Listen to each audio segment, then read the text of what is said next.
Okay, welcome to my reaction. I'm gonna watch to this. I don't know what the name is. Wait. Should you be worried about Sam Altman? Let's do this. Little bit water. Let's go. Let's go, YouTube. 2023, Sam Altman, wildly successful CEO of OpenAI, was fired. The godfather of ChatGPT kicked out of the company he founded. Employees were revolting. Investors were freaking out. Nobody seemed to understand why this guy was fired. And then, 4 days later, Sam Altman is apparently back as OpenAI's CEO. I want to tell you the full story. Some of it we only know now, thanks to unsealed court testimony that's come out just this year. I think you need to understand what happened those 5 days if you want to understand this strange moment we're living in. AI is a technology for taking away your job and maybe eventually displacing. Where, frankly, a handful of unelected tech CEOs have more power over the future than most heads of state. You've said AI could wipe out half of all entry-level white-collar jobs and spike unemployment to 10 to 20% in the next 1 to 5 years. Yes. And the most powerful of all those people might be Sam Altman, the CEO of OpenAI, a company founded on the idea that no one person should control artificial intelligence. AI will probably, most likely, sort of lead to the end of the world, but in the meantime, there will be great companies created. So, why was Sam Altman fired? And what does that tell us about who gets to decide our future?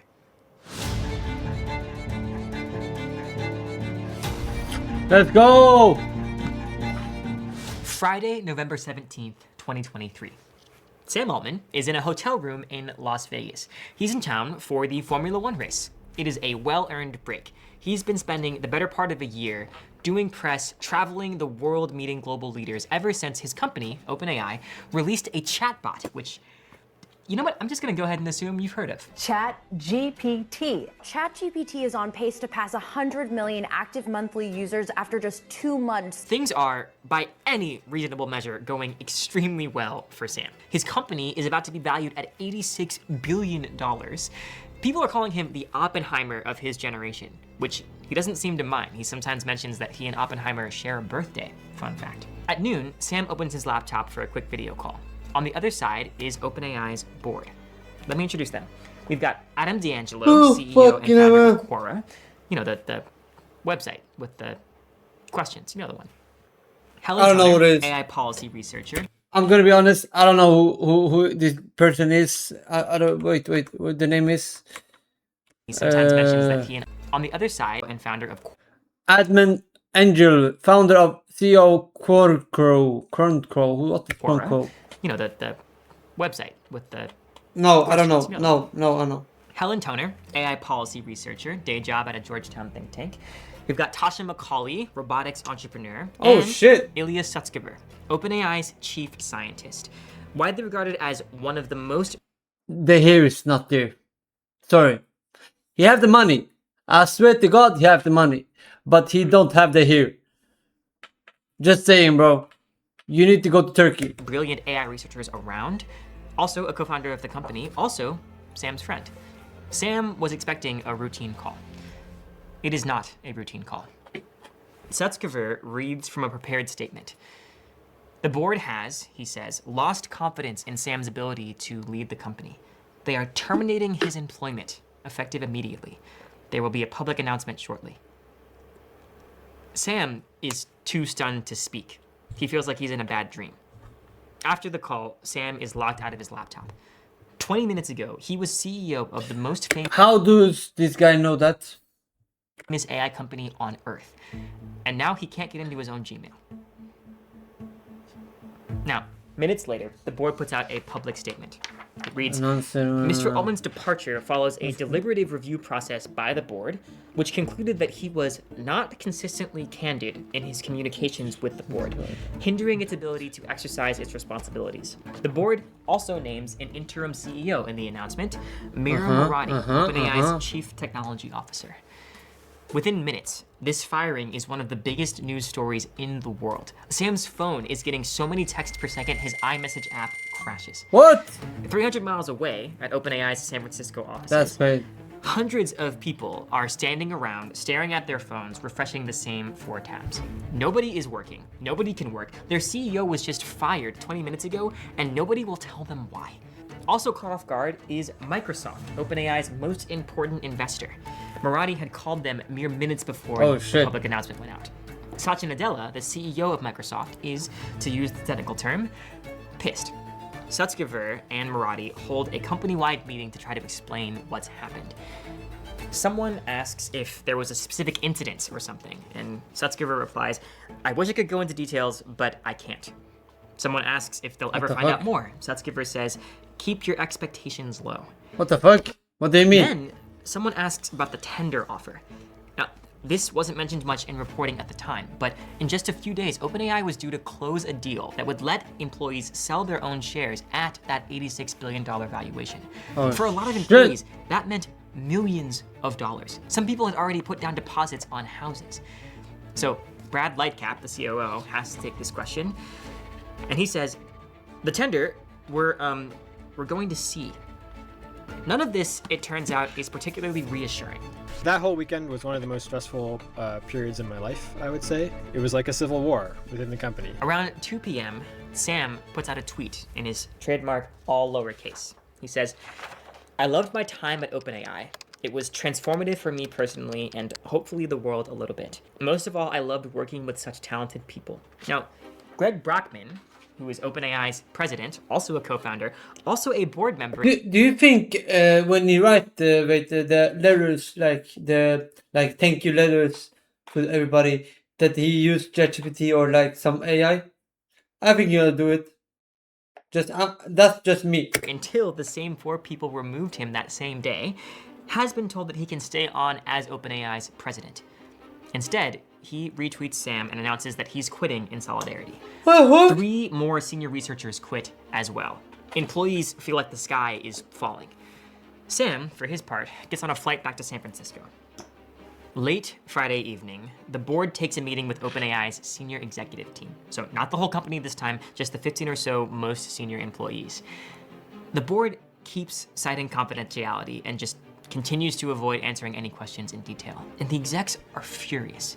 They say the board has no choice but to reinstate Altman, otherwise they'd be letting the company die. Helen Toner replies that could in fact be consistent with the mission. At first glance, that sounds completely insane. Why would a board fire a wildly successful CEO and call it consistent with the mission? The fuck? The kill... Huh? Part 2. The killing... Switch. Killing switch, okay. OpenAI was founded in 2015, not as a normal tech company, as a non-profit research lab. It was funded by donations from the likes of Elon Musk, also a co-founder, Peter Thiel, and Sam Altman himself. Ilya Sutskever was there from day one. And the mission was not to make money. It was, very explicitly, to save the world. Easy to roll your eyes. They... what? It was, very explicitly... Red Dove... Save the world? Easy to roll your eyes at, but here's what these people at this claims to believe. That within their lifetimes, possibly within they say AI gonna save the world? Next decade or two, humans would build machines smarter than themselves. Machines that could do new scientific research, could run a military strategy, just do any cognitive work that humans can do. They had a name for this. AGI. AGI, Artificial General Intelligence. And they believed that whoever built AGI first would have in their hands the most powerful technology to have ever existed on Earth. And they did not think that this was a safe enterprise. This is Sam Altman writing on his personal blog back in 2015. Development of superhuman machine intelligence is probably the greatest threat to the continued existence of humanity. God! What the fuck? In that blog post, Sam recommends this the dangerous what? Existence of humanity. This like the biggest. Oh my god! Dangerous thing to in the that man. blog post, Oh Sam my god! recommends this book, Superintelligence. And the book's argument Superintelligence is basically this. Humans run this planet not because we are the strongest species, but because we're the smartest. You build something smarter than humans, then the same cold logic applies. Oh shit, that's It's true. smarter than us, right? There's no way we're going to prevent it getting rid of us if it wants to. If you want to know what life's like when you're not the apex intelligence, ask a chicken. That's the position that OpenAI's founders thought humanity was about to be in. So they set up this research lab to build AGI themselves and build it. So they say we're gonna be the chickens. They're gonna like take like the eggs and like let us like just live and eat us up. Safely. Do you think AI gonna eat us? Or someone What the less fuck? careful builds it first. They specifically do not trust Google DeepMind.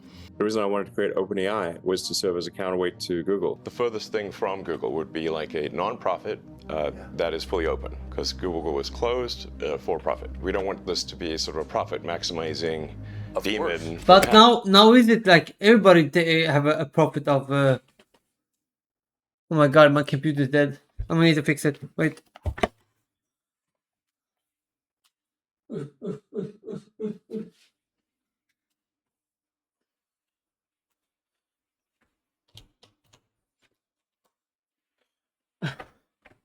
Okay, I'm back. Hell, that's right. That just never stops. OpenAI's original mission, and you can still read this online, was to advance digital intelligence in the way most likely to benefit humanity as a whole, unconstrained by the need to generate financial returns. These are not normal startup commitments. But here's the problem. Training cutting-edge AI turns out to cost an astronomical amount of money. Like, I think one thing that no one knows yet is just how much money you need.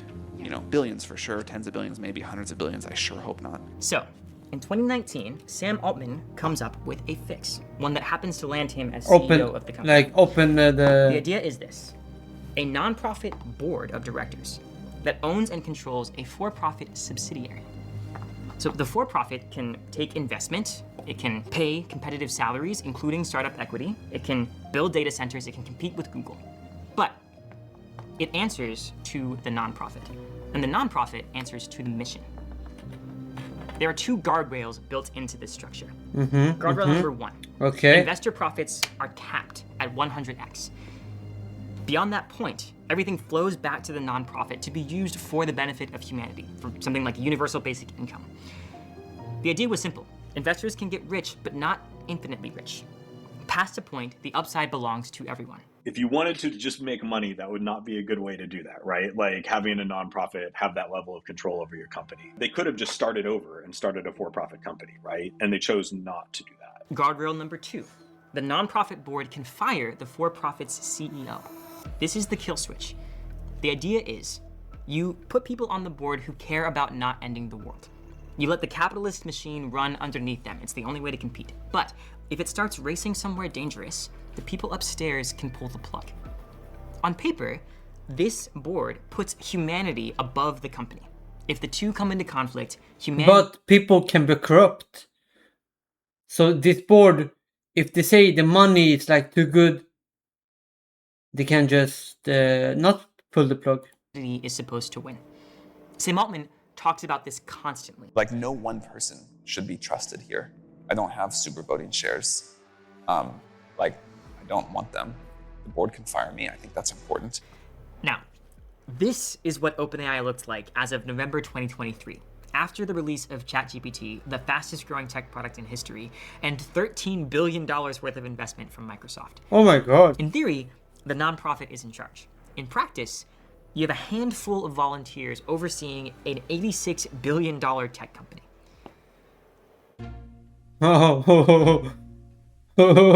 Saturday morning, November 18th, Sam wakes up in his home in San Francisco. So, what do you need if you've just been fired by one of the most important companies in tech and you'd ideally like your job back? This, to be clear, is not career advice. Step one, open a line of communication. On Saturday morning, Sam gets a call from the board that just fired him. They want to talk after the disastrous reaction the previous day from employees and senior executives. They're right to be worried, by the way. In a few hours, the executives are going to give the board